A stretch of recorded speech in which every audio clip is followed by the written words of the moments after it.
Welcome to Broadway Corner with Ashley Ha, where you can hear your favorite performers talk about how they got started, their careers, and everything in between. Make sure to follow me on Instagram and Spotify at Broadway Corner with Ashley Ha, and on my main Broadway account at Broadway_Corner on Instagram, TikTok, and YouTube. Thank you so much for listening. I hope you enjoy. Hi everyone, welcome back to Broadway Corner with Ashley Ha. I am so happy you're here, and today I'm back with another Here Lies Love podcast, and I'm so excited to be talking to someone who has an incredible belt, covers both Imelda Marcos and Maria Luisa, and just graduated from Pace. It is Sarah Kay. Hey! Hi, so excited to have you on today. I Oh mean, my gosh. you're in the ensemble, you do other things, you're like in rehearsals for everything. So excited to get into all of that. So to introduce you with a little bio, Sarah Kay is a Filipino-American actor, singer, and dancer. Sarah was born in Simi Valley, California, and relocated to New York City in order to pursue her BFA in musical theater. And Sarah is making her Broadway debut in the original Broadway company of Here Lies Love in the ensemble and understudying Imelda Marcos and Maria Luisa. She began her career as a biology major at UC Santa Barbara, which is where my mom went actually. Oh my gosh. Go Gauchos! Yes, until she realized that karaoke at Tita's house wasn't just a passion, it was a lifestyle. And she's a proud second generation Filipino-American making Broadway history with her fellow Filipinos. Apart from theater, Sarah loves to create R&B music, bake, journal, and take photos. So hi Sarah, how are you? Hey! Oh my gosh, what a cool introduction. Yeah, I mean, you're so young. You're already making your Broadway debut. You just graduated in May from Pace University, in musical theater. I can't believe you were a biology major. Like, so much is happening there. But I mean, I want to talk about first about your background. Like, where did you grow up? Where did you go to school? Like, kind of what was your journey to discovering theater and performing, really? Oh my gosh. It's been quite the journey. And I never would have imagined being here in New York City doing Broadway for a living at 23 years old. I just completely had a different idea of what I was going to do with my life. And I thought that was going to be pre-med science routed. So it's incredible to be here and being in Here Lies Love in the show. That means so much to me and everyone doing it. But so I grew up in Simi Valley, which is 30 minutes north of Los Angeles in California. I have an older brother, and he was always such a big inspiration for me. He's the smartest person I know, and I think having such an influential older brother, I also wanted to do something in the academic route, but I didn't know what that was. I know I liked science, but I just didn't know what to do career wise. And he was always uh, just full fledged, knew exactly what he was doing, especially when he was in elementary school. Like he was always building things. He's an engineer now, Oh, I and he see. was always doing that as a kid. And I feel like for me growing up, I loved to sing and dance and act as three separate entities, not necessarily musical theater, but I kept that part of me so hidden growing up because I thought I had to do something more academic with my life. And I think that was more so because of familial expectations. Um, so growing up, I did a lot of sports. I ran track for a really long time. I did volleyball. And then when it got to high school, I decided that I wanted to go to a performing arts magnet high school. And when I told my parents that, they were like, but you don't perform, you don't do any of that. Like they had no idea that this was even a slight interest for me. Mhm. So I was like, no, but I just really want to try it and test out the waters. So I ended up going to Santa Susana High School, which is a performing arts high school. And my freshman year, I did show choir, and that kind of introduced me to this musical theater world. We did this Wicked medley, and I was like, whoa, I like Wicked. I kind of like musicals now. Um, so that was the start of my interest in specifically musical theater. But throughout high school, I just realized for me, especially in a high school environment, performing was toxic. It was very toxic, especially with the people and the drama. And Mhm. I was just not into that. All I wanted to do was just sing and dance and not have Yeah. the extra drama on the side. So I thought, you know what, this lifestyle isn't for me. I'm going to pursue something else and try to think about my career and what I want to do with my life. So all throughout high school, I was incredibly academic oriented, science oriented. I created this club called GEMS, which is Girls Excelling in Math and Science. And I had all these girls who were interested in pursuing science join the club, and we would have little projects throughout the year. And it was just a chance for like us nerdy girls to get together and geek out. Mhm. So I did that, and I was also president of HOSA Club, which is Health Occupation Students of America. Oh my god, And you're then doing like also everything. everything. I just became fully immersed in science. And then I'd also joined mock trial where we competed um, for like was kind of like a simulation of Yeah, yeah. being in a courthouse. Mhm. So I kind of got a glimpse of that as well. And I was like, oh, maybe I want to be a lawyer. Maybe I want to do that. But I definitely was more interested in doing science. So when college applications rolled around, I was like, well, I spent most of my high school career focused on science. So I think that's kind of the route that I'm going to go. I'm going to study biology. I'm going to do pre-med, and then get my master's, and then become a doctor, do something of Yeah, that yeah. sort. Mhm. Um, so I applied my senior year of high school to a bunch of colleges, mostly UCs, because I knew I wanted to stay in California, Mhm. um, to study biology. And I specifically remember I I felt a little guilty because I knew that there was a part of me that really wanted to do acting, but I didn't have the education. I didn't do any of that stuff that people prep for college auditions to do musical theater. I just felt so behind and maybe not ready. And so I was like, as much as I wanted to pursue musical theater, it just didn't seem like it was the right decision because I didn't have the practice. Mhm. So I ended up getting into UC Santa Barbara, which I was super happy about and decided to take I decided to go there, but it was the summer before going into college that I was deciding between going to college early and doing the STEM research program at UC Santa Barbara, or staying home and just doing a musical, just trying it out, just doing one more musical because I would never do it again. I told myself, you know, Yeah. once I go to college for this thing, like I'm going to be deep in the science world. I'm not going to have time to do any musical theater. So I decided to do that. I was like, you know what? I'm just going to do one more show. And that show completely changed my trajectory, and I honestly had a quarter life crisis Oh my because god. I was like, Yeah. I love this thing. I love storytelling, and it's such a passion of mine, but can I do this for a career? Like, is this just a side hobby, or is this something that I can actually make money off of? So um so that summer I went to UC Santa Barbara for my orientation, and as my mom was driving me up there, I looked at her in the car and I was like, Mom, I don't think I want to do biology. I think I want to study musical theater. And I was so surprised when she looked at me and she was like, I support your decision.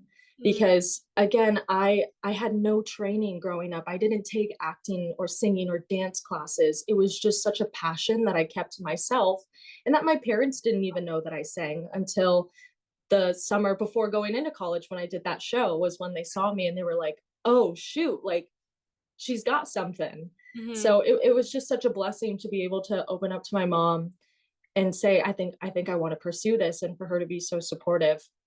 So so I made that decision, and I ended up going to UC Santa Barbara for the full year. I took regular classes, did the whole biology thing, but while doing that, I was also applying to musical theater colleges. Mhm. So I remember it was like 11 p.m. at night, and I was finishing studying or something, and I just propped up a camera in a classroom with that like green chalkboard as my background, and Uh-huh. I just filmed all of my college pre-screen auditions. Oh my And I was gosh. like, well, this is what they're gonna get, like, because I mean, I had nothing really.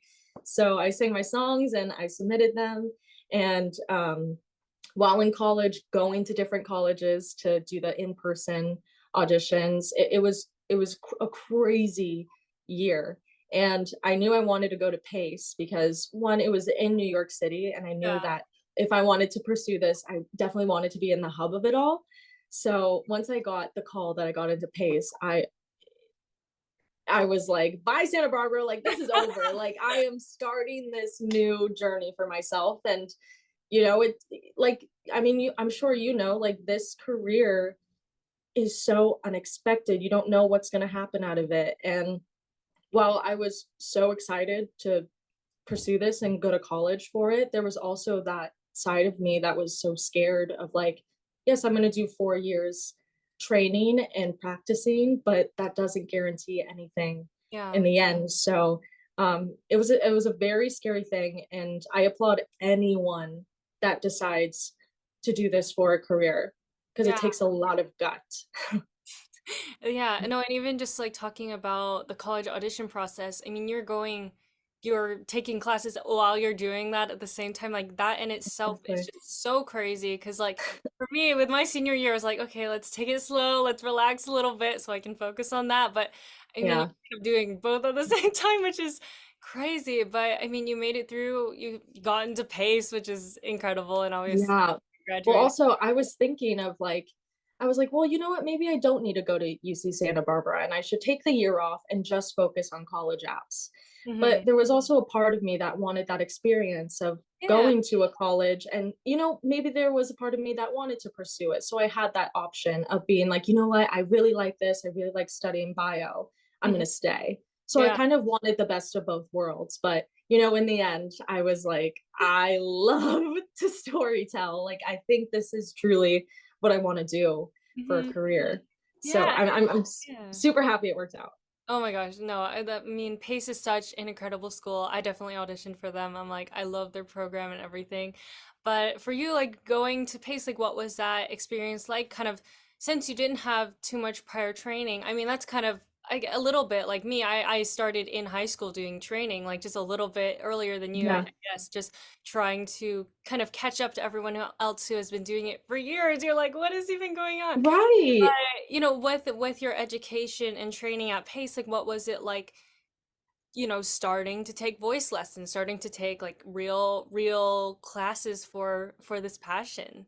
Oh my gosh. So in the beginning of my PACE experience, I was so excited, but there was also a part of me that was so scared because all of my classmates, I mean, they've been doing this since they got out of the womb, like they knew that they wanted to pursue musical theater at such an early age and got all that training. And there Mhm. was, I think, two people in my class that went to the Jimmy Awards. And so they've been doing this and just have so much experience. And I was a little taken aback being like, well, I honestly am coming from nothing with my background, no training or anything. So I was kind of nervous that I was going to kind of be put on the back burner. I wasn't going to be up to par with my classmates. But going to Pace, especially my freshman year, and taking my first voice lesson ever, I have so much happiness and pride for my professors that have given me so much to learn from.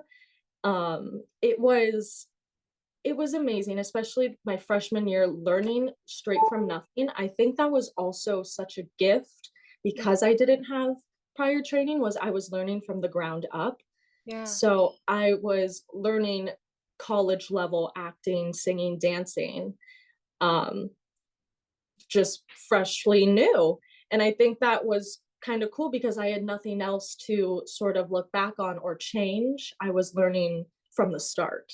Hmm. So I thought that was really cool. And especially with the opportunities that Pace had my freshman year, I was able to start working for Disney Theatrical Group. We did we did the first workshop for The Greatest Showman for the musical, and I Mhm. got to do Jenny Lind, which Oh, like, was yeah, yeah.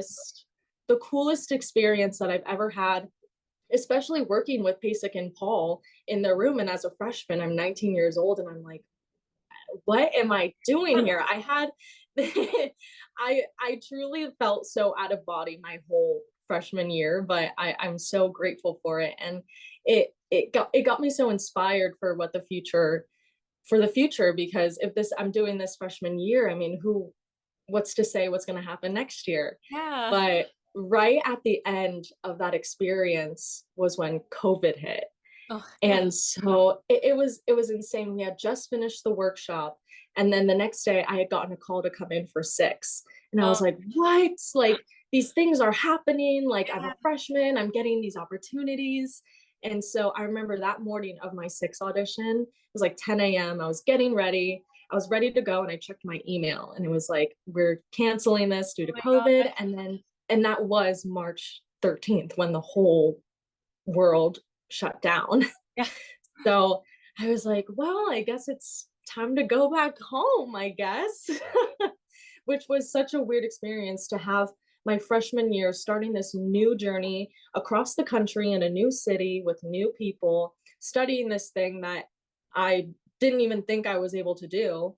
And Mhm. then coming back home not even months later and starting back from square one. Um, it was it was hard. It was really hard. And I had to think again at that time when everything was shut down. I had to sit down with myself and say, is this something I still want to pursue, especially if the world is in this state right now? And for a lot of my classmates, they decided that it wasn't something that they can pursue right now and that they need to do other things. So, my sophomore year, we had a couple of people drop out, and that's when Zoom school started, which was quite the experience, especially as a musical theater student. Yes. Like, having to sing, dance, and act in your like childhood bedroom is like the craziest experience. Yeah. Yeah, so it was definitely tough, but my freshman year really set the standard for myself of like, I want to get to that point again. Mhm. And it took a while because both sophomore and junior year were basically online, or if not online, we were masked in the classroom. So it was really hard to do scenes with people, especially when you were partnered with someone that was taking classes online and you had to act with them over Zoom. And Yeah. it just lacked so much humanity that I think you need as a musical theater student. And online voice lessons and doing scenes in masks, it was difficult for sure. But overcoming that my sophomore and junior year and coming back with most of my class, I think by senior year, we went down to 14 students, which we started with 28. Oh my So God. almost half. 14 is small. Like, It's yeah. small. Yeah. So, I mean, we started with so many people and then ended with like, I think, I think we had 12, but then two people had ended up taking gap years. So from the class above, so they joined our class. But regardless, we were still such a small class. Yeah. Um, but we were in person senior year. Things were starting to come back up. We actually got to do in-person productions, which Yeah. was really nice. Um, I saw that you did Baker's Wife and Into the Woods, right? Like yes. I remember actually seeing videos on TikTok from like the program, and then I think I saw a different TikTok with just you and the person playing the witch like together. Yes. And Oh my I didn't God. know who you were at the time. I was just like, oh, this is a funny TikTok. I like that. Oh And my, that is so funny. yesterday I was like thinking back, I was like, wait, no, I did see that like way back when you were still doing that. The Oh show, my gosh. how fun that was. Yeah, for some reason that blew up and I have no idea why. I I mean, think it it was just reached to funny, a good funny video, I think, of like yeah, it ended up reaching theater TikTok and people yeah, thought it was funny. yeah. Yeah, so that was the first ever full production I did at Pace, and it Mm, was my senior year. And I was like, I was really nervous because of COVID and everything that happened throughout my college experience, I didn't I thought I didn't get well, I think I got the training that I think I needed, but obviously was halted because of COVID. Um, so only having one production from college under my belt and then realizing I have to go out into the real world was very scary. Mhm. Um, so I decided after Into the Woods ended, we were starting to audition for the spring musical, and I didn't get cast. No. So I was like, well, I guess Into the Woods is going to be the only show that I have under my belt in college. But I'm not going to let it stop there. I'm going to start auditioning for things outside Yeah. of the school, and I think that helped so much, especially after Into the Woods. I was consistently auditioning for things. I went in for Wicked, I went in for Six Again, I went in for Camelot, and these things were all happening at the end of 2022. But just because they were happening, I wasn't getting these things, and the feedback that I kept getting was, "Oh, like she's young, she's very young," Mhm. and that completely triggered me because I was like, how am I supposed to get a job out of college if I'm too young? And I didn't know what that meant. Did that mean I'm too green, like for this industry, or am I actually physically too young to join the company? So as grateful as I was to go in for these shows and get that experience of auditioning in the professional world, it kind of was such a letdown to get so close to the finish line Yeah. and not, get the outcome that you want. um so in January, this was all throughout like fall and winter of 2022, and then January rolled around and I saw that Here Lies Love was coming to Broadway and that they had an open call for it, and that's when I like set my foot down and I was like, oh, we're getting this one. Yeah. This if this is going to be the one, this is it. It's just too perfect. It was a Filipino musical and it was a disco pop musical, and I was like, those are my two entities in one. So I felt so grateful that those things didn't work out. Those past auditions, like it was such a gift that those things didn't work out and I got the experience auditioning in those rooms. So I felt confident going into the room for Here Lies Love. Yeah. You were just like, I'm ready for this. You Right, right. I think that happens a lot where a lot of actors talk about the things they didn't get and then it prepared them for the thing they eventually did. And yeah, what was the audition process like sending in for an open call? Because so many people submit for those. Like, what was the callback process like? I heard Roy had to come back like a bunch of times in 1 week. Like, what was Yes. it like for you? Same thing. I mean, that was probably the craziest audition process I've ever had. But I was planning on auditioning for the open call when I got an email asking for me to come in for Imelda. And Yeah. that was that was really cool. And I think because of that email, well, because of all the auditions I went on prior, the casting offices sort of kind of got to know me and was like, oh, she seems like a good fit for this show. So I think that's why I was called in. But what's really surprised me was that they called me in for Imelda. And I think that scared me a little bit because of the feedback that I kept getting from other shows was she's too young. And Yeah. I thought, well, I want to be in this show in any capacity. And if I'm going in for Imelda, they're going to think I'm too young. So I was just like, you know what? I am gonna do the work that I need to do and do the best that I can in this audition room, and they can make that call. So the first time I went, it was like the end of January, and I believe I went in like 7 or 8 different times. It was crazy, like the craziest audition process. I think it spanned over 2 to 3 weeks, where I was still going to school and then I'd have to leave early from like stage combat and be like, I gotta go to an audition. You're like, this is But important, I promise.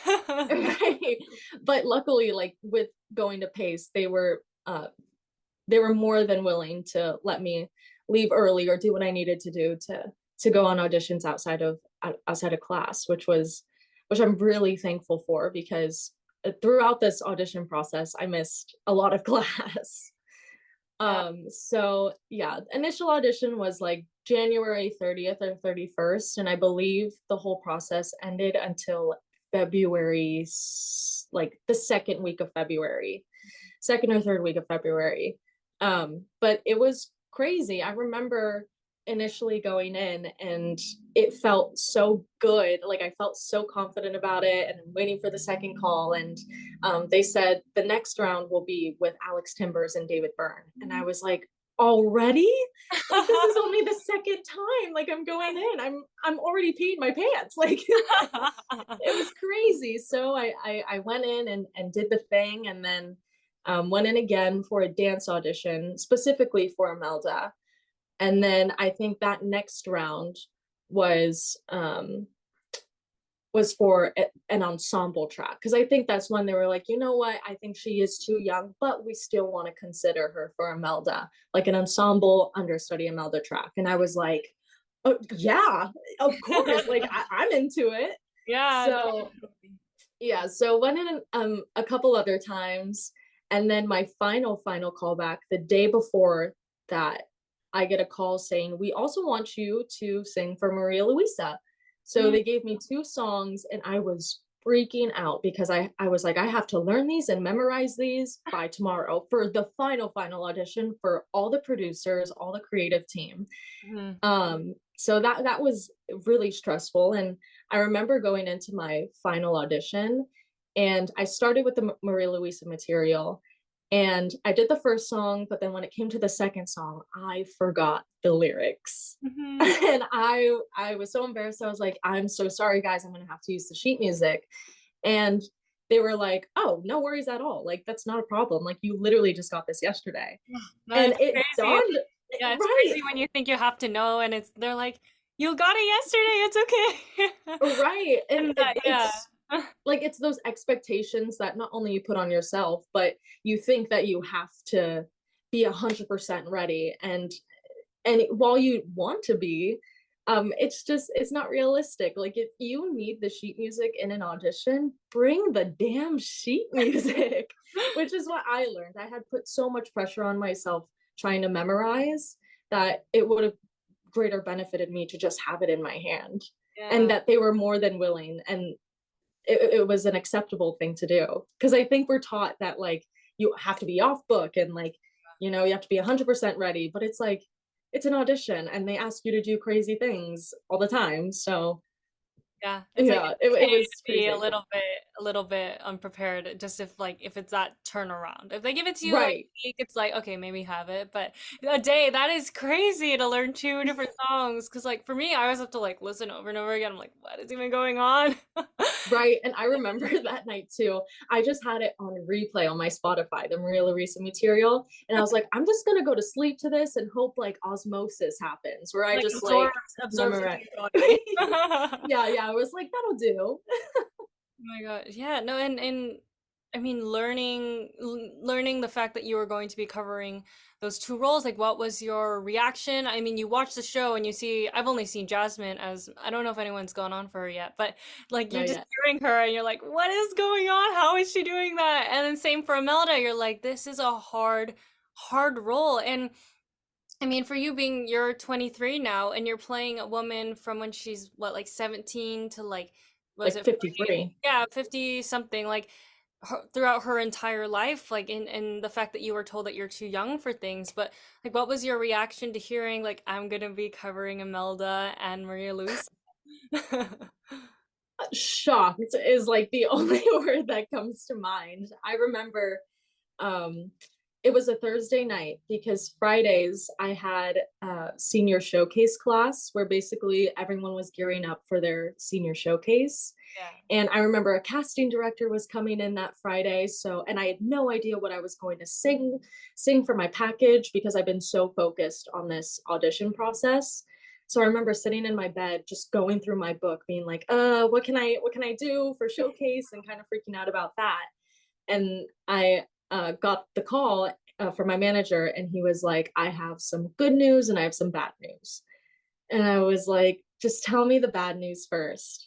And he goes, the bad news is you're not going to be able to showcase because you're going to be on Broadway. Uh-huh. Oh my And in that moment, I like tears, like true. It was such a weird experience just being in my bedroom and getting this call, and no one was home either. So I was getting this news by myself, and it was so unreal. But honestly, it was such a sigh of relief, especially after the audition process and going in for different things and wanting this one particular show so badly, especially to be able to tell this Filipino story in an original Broadway cast. It was everything that I've ever dreamed of. Mhm. And getting that call saying that I was in the show, nonetheless understudying Imelda and Maria Luisa, I there are truly like no words to express the gratitude that I had to even get cast. It's shocking, really, and it still shocks me to this day that I get to do this. I'm like, are you sure? Yeah, But I think, yeah, dream I think that is now reality for you. right. And I think once I got that call, I was like, well, you know what? It's time to get to work, because they had trusted me with these two roles, especially with Imelda and being 23. I felt like I needed to do everything that I can to know who this woman is, how to be able to embody this lifespan in 90 minutes. So I got the call in February and we didn't start rehearsals until May 1st. So I spent that chunk of time just researching and doing everything that I possibly could to be ready for my first day. Mhm. Um, so I feel like I have a good foundation for sure of who this person and character that I'm playing is. And especially now that we've opened, we're now in understudy rehearsals. So getting to step into the Imelda track has helped so much with my understanding and the confidence that comes with playing this role, because like again, like there was insecurity of, oh, I'm too young, but I was given this opportunity to play this role, so I knew that like I had to get it together and show that I can do this. Mhm. No, definitely. No, I hope you get to go on sometime soon. I mean, I'm like, if I wasn't in either California or Boston, if I was in New York, I'm like, definitely would go and try to catch Oh my you in either of gosh. your tracks, because it's so special when an understudy who's been preparing for so long or doing, like you said, doing research in that time, which is so smart, first of all, of just being like, okay, I have to really like focus in on this. Getting to see that, on stage where it all kind of pays off. I'm like, I really hope it happens. Like, obviously, you kind of hope Oh. it doesn't happen, but like it does happen at the same time. Right. No, Like, seriously. And yeah. like I have like Ariel Jacobs and Jasmine are two like superstars that I look up to and who are the most genuine and amazing human beings that I've ever got to work with and be friends with. And Mhm. it's just such a privilege to be able to understudy these two amazing women. So I would never like let them do their jobs, please. Like, please. Of And they course, do it yeah. so well too. So Mhm. I would never want anything to happen to them ever. Yeah. But you're like, it's like I want hopefully one day to for you to be able to just step into those roles, just because it's like they're powerhouse roles, really. And I mean, Right. I've watched videos of you singing like, Never Enough and things like that. And I'm like, you have the voice, you have like it's just it would be so cool to finally see that, all pay off Oh, on stage. And so thank hopefully you. sometime soon. And yeah, and you know what? If not soon, then sometime. Like there's truly like I am in no rush to take Yeah. to do these roles, like the time will come, and I'm very much um I think that everything happens for a reason. So if it does come, it'll come, and if it doesn't, I'd have the opportunity to have these two roles under my belt. Like I think that's a privilege to even just be able to understudy, even if I don't go on. I think, especially, I'm in the ensemble every night, telling this story. Yeah. It's such I have so much gratitude for even doing that those things like I don't necessarily need. Yeah, of course. And do you have a favorite like number to perform as either in your ensemble track or as Maria Luisa or Imelda? Just for each of those roles, like do you have a favorite song to either sing or perform? Mm, I think for Maria Luisa, it has to be Men Will Do Anything. It is so fierce. Yeah. And I think it's really cool to be able to understudy these two roles because Maria Luisa is essentially Imelda, but her conscience. It's Mhm. Imelda's inner self. Yeah. So in a way, I'm understudying this one giant role cut Mhm. up into two. So I think that's really special. And Men Will Do Anything is like Imelda's inner self feeling all these feelings. Yeah. Um, which I think is really cool. But for Imelda, which I feel like a lot of people think this song isn't the most exciting song, but I love Walk Like a Woman Mhm. when she just gets back from her honeymoon with Marcos and she's starting to become this public figure. I think the storytelling of that one song is such a three-act play. I love playing and acting that song because she starts from such a different place than where she ends. And I think it's a huge arc in the show that kind of explains where the drug problems come from, and this this need to be something bigger. Yeah. Yeah, no, I love that song, and again, like Imelda's songs are just so full of like story and Yeah, kind of where everything is stemming from, and like the, the overlying theme of just love, and like what she uses love, if she's doing it for love, what she's trying to maybe make an excuse for, as if she's doing it for right. love, just all of those things is so intricate, and what David, Byrne has done is so great. And Yeah. do you have a favorite? Oh, do you have a favorite for your ensemble track? Just like, Oh yes, the Fabulous Ones is my favorite to perform, especially like because I have that reporter sequence in the beginning, getting yeah, to set yeah, up the whole storyline of Fabulous Ones, and then getting to sit with my ensemble mates and just like completely like freak out while Conrad is belting to the gods. Like it is so fun and it's such a powerful song too. That's definitely a turn of events throughout the show, yeah.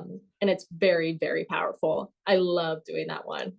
Yeah, no, that is, I mean, I remember that was one of like like out of all of the songs, like that all stuck out. I'm like, that was one that was just so, when you see it on stage and you see it either in the mezzanine or on the floor, whatever you choose, it's like just that moment of the people, like the power that, first of all, Ninoy is like helping bring up in the people, and just like realizing what Imelda's doing is like, and making Right. And it so great for the with country.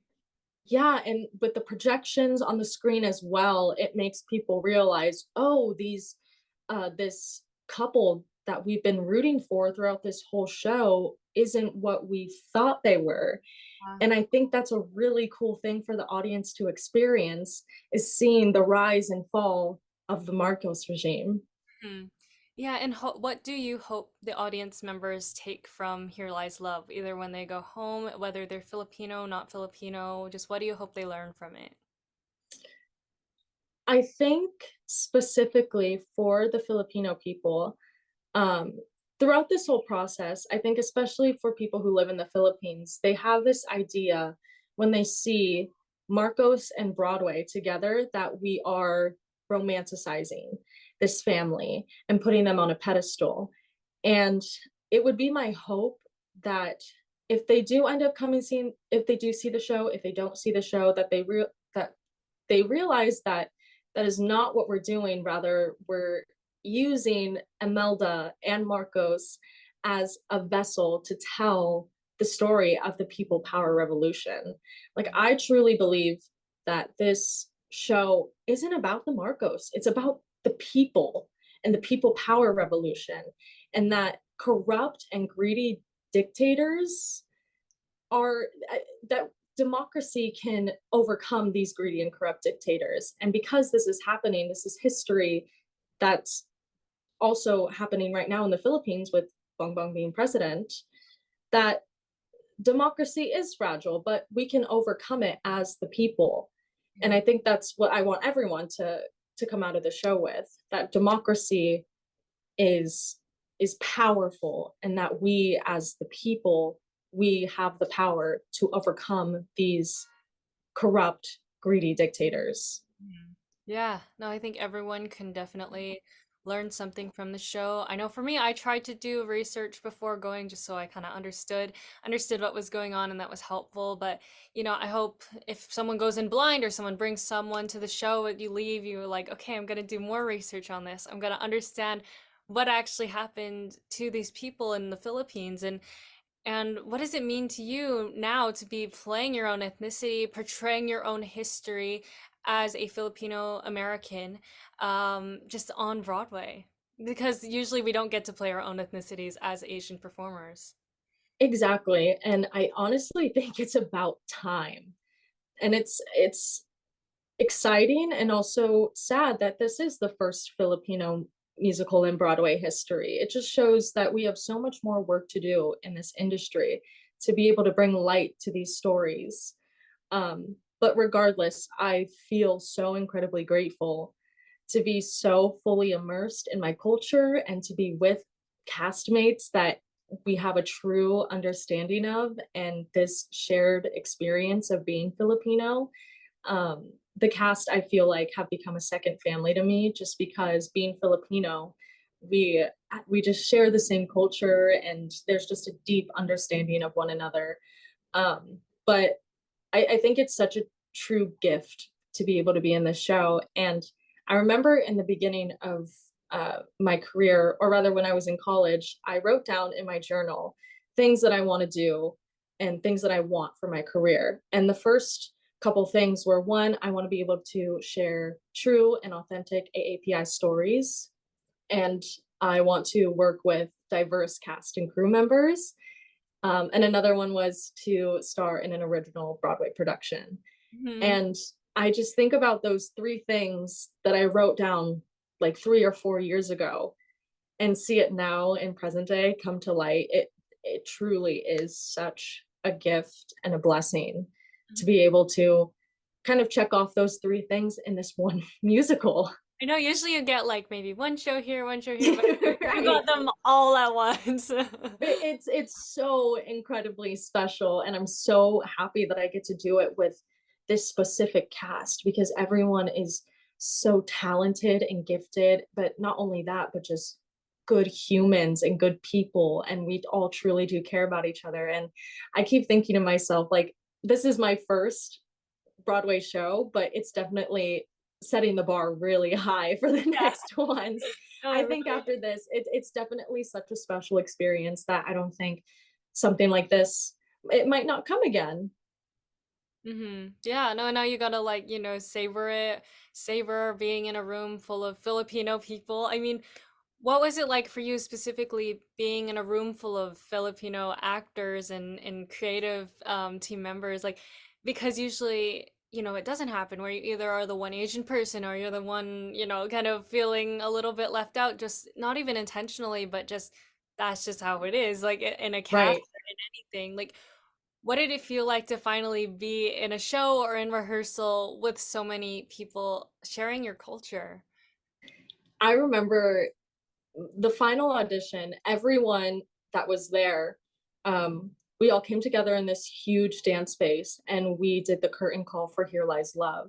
And we all went in groups and we were cheering each other on. And in that moment, seeing all these Filipino performers and artists in one room, one, I didn't know there were so many of us, which is sad to say that all these beautiful and talented Filipino artists that I didn't even know how many of us were in the industry. And for all of us to be in that one room together, celebrating our culture and being Filipino and cheering each other on, it makes me emotional just thinking about that moment that I will never forget it because I told myself on that final audition day, even if I don't get this job, I'm gonna remember being in that room full of Filipino creators and artists and feeling that pride Yeah. and love of being Filipino with all these other Filipino artists. It's truly so, so special.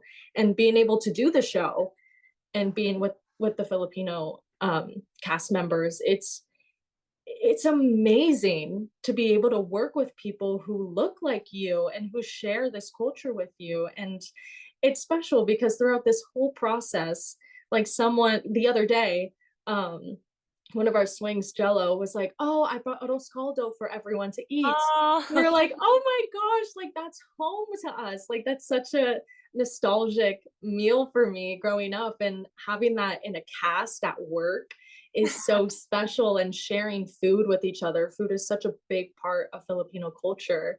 So everyone's always bringing something like adobo or pancit, and you're like, it just brings so much love and joy into the space, and being able to connect with each other um, through food and culture.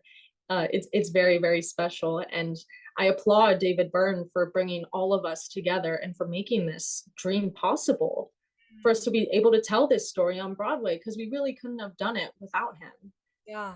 Yeah, we couldn't, yeah, definitely could not have because he was able to bring it up, use his name and his influence to be Exactly. able to help bring people in and then showcase all of the Filipino people in the show and all the producers, all of the other creatives, people, the Right. costumes, everything.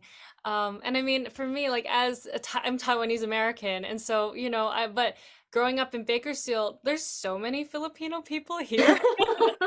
And so Yes.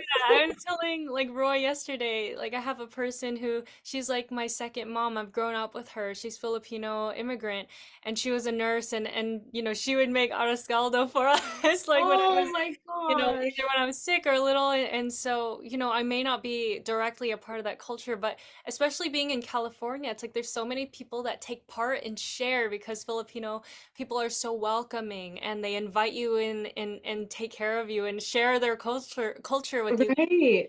even if it's not exactly yours. It's that feeling of just, having their arms open and like you're bringing you in, and that's what Here Lies Love does as well, where they're bringing you in. They're like, you may not know exactly what happened, or you don't know what happened because of the schools not telling us about any of Right. this, but you can go in, there's no expectation for you. It's like you have to listen, and then you can take exactly what everyone is presenting, and then form your own opinion and learn something new. So that's I love Yeah.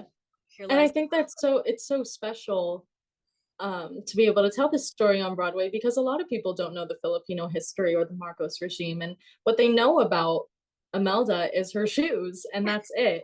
And I think it's so special that in the show we don't talk about that, because that's not what's important about the story. But it's really cool, especially talking to some of the audience after, of them being like, I had no idea what the show was about, but they were more so intrigued by obviously the set and the immersive Yeah, yeah. experience. That's what kind of brings people in, and to be able to tell this story in that setting is so special, to be able to bring so many different people in who don't know about the Filipino history, and who leave being like, "Ooh, I want to learn more, and I want to look this up and see and learn more about what happened." I think it's really, really special. Yeah, yeah, no, definitely. And in Here Lies Love is just, I think it's beautiful in that way where you leave and then you think about it a lot afterward. I know, because for me, I actually saw the show twice in the same week. You Um, did. yeah, because I was in New York for a week. We always go, no expectations, just like no tickets bought beforehand. It's just like an open Oh week. my And so gosh. I went on Tuesday, and then I was like, okay, I gotta go back because I was in the mezzanine, so it's like I gotta do the floor now. And Oh yes. I went back on like Sunday night just to experience it again, and yeah, it's like my favorite show on Broadway right now just because of the energy. The music is great, dancing is great. Like I love stories that make you think, and so it is so transformative in that way where again, like you really do want to go look it up afterwards or talk to the Right. cast about it or just learn something new. And so it's such a special show. I keep saying that over and over again on whether Instagram or anything to anyone who will listen. Um, Oh, and thank you for coming and for supporting the show. Like, it truly means so much to get this feedback from people, especially, like I said, after the show, who are like, I had no idea what I was getting into, and now I want to see it again and again from different point of views. I think that's yeah. so, so cool and so special to hear that people are invested in this Filipino story. And that's not something that you get as a Filipino. And Yeah. so it's so cool to have this have this story be told on Broadway and for it to get that recognition and for these Filipino artists and creators to get that recognition that they deserve. Yes. It's so special.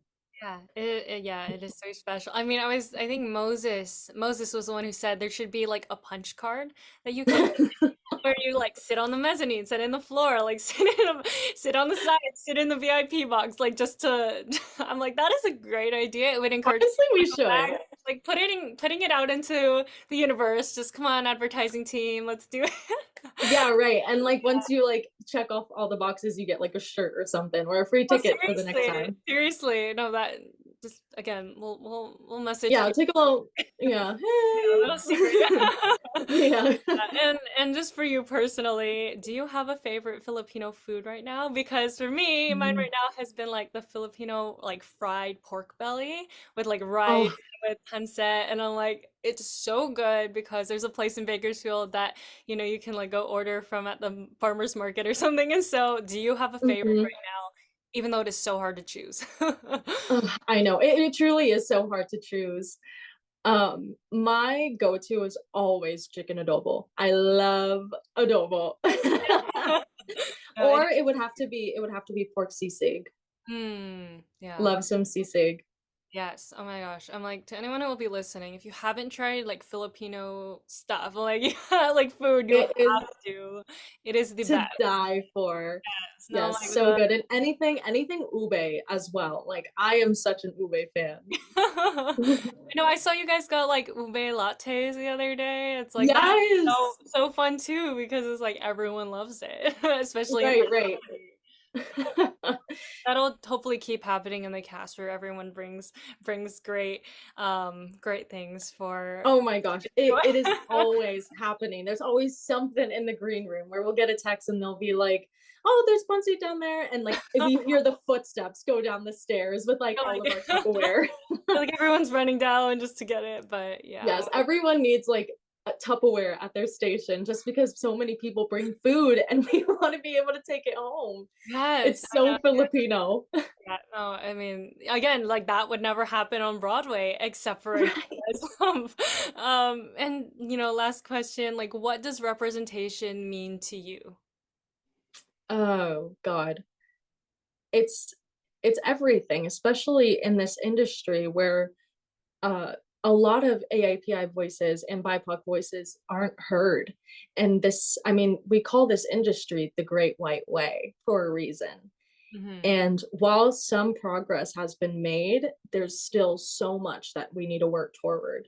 And Here Lies Love is just only one show that's doing that. There's so many other different ways that we can include other people. And that's just not about race. That's also about gender. That's also about sex. That's about everything. Hmm. Um, there's so many, like, we are storytellers and we are putting the human experience on the stage. And the human experience isn't just white, it isn't just cisgender. So I think it's so important to uplift those voices and to be able to put it on the stage because that's the human experience. Hmm. Yeah. Yeah. So representation is everything, especially in this industry and onward Yeah. outside of it as well.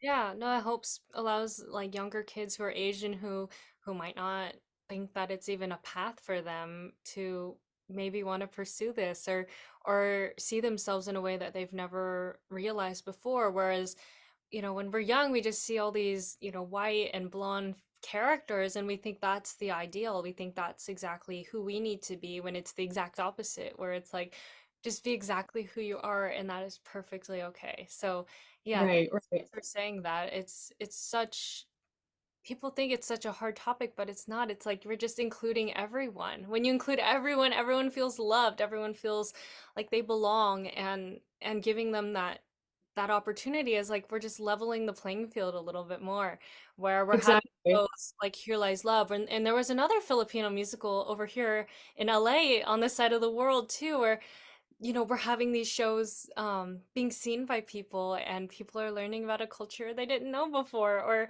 seeing something different when maybe your view of the world had been like this, where we're just gonna make it a little bit bigger for you just to invite you into everyone else's stories too, because yeah, representation really does mean everything. I know it's meant everything to me in the past few years with a lot of shows coming out like K-pop, Here Lies Love, where there's Yeah, Asian people just celebrating that and just hoping that there's more of that on Broadway. Um, absolutely. and And also, I always think about like during shows, like you always want to play to the rear mezz because you don't know that there might be that young little Asian girl that could only afford the back row of the theater, but they're there and they might get inspired by this and realize that this is something that they want to do. And I just think I'm that little girl in the rear mezz. And I've been so lucky and inspired watching performances from other Asian performers and realizing that, you know what, this is something that maybe I can do. And the fact that I'm here to be able to say that I did do it, I want to be able to give that to other little Asian girls as well. yes, no, that's just incredible, everything you're saying. And yeah, you never know who's going to be watching and you never know who Right. someone is going to become. So yeah, thank you so much. And how can everyone listening either support you on social media or just in general if you have projects other than Here Lies Love? Like, just this is kind of like your little plug of yourself.